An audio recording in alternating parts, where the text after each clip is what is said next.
what you'll need for this is basically anything of fruit, a chopstick, and ask a parent or guardian to cut up a toothpick so you have 2 of those.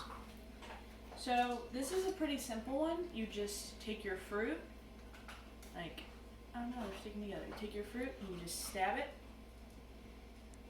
There we go.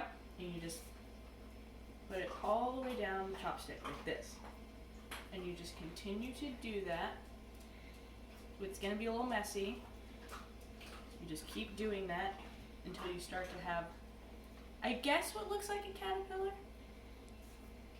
But the caterpillar in the book ate a lot, so it's good that we're putting a lot of fruit on this.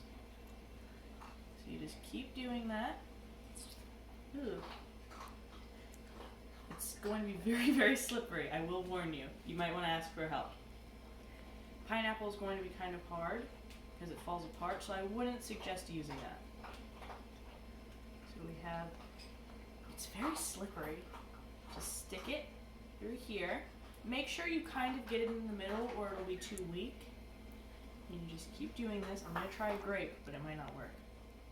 So you stick that. There we go. My dogs are eating right now if you can hear them. Goodness. So we have gotten all of the stuff on. You use a strawberry for the head because the caterpillar has a red head. And now you take your 2 cut toothpicks.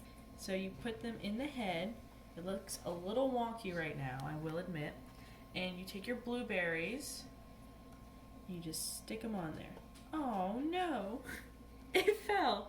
Well, that happens sometimes. You always can make mistakes.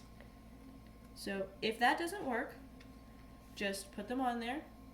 Oh. Or no. you can put the blueberry on before you put the toothpicks in the strawberry. That is true. You could do that. And I'll just hold them on here, so the caterpillar will have eyes, but you can just eat them afterwards, and there you go. There's your caterpillar.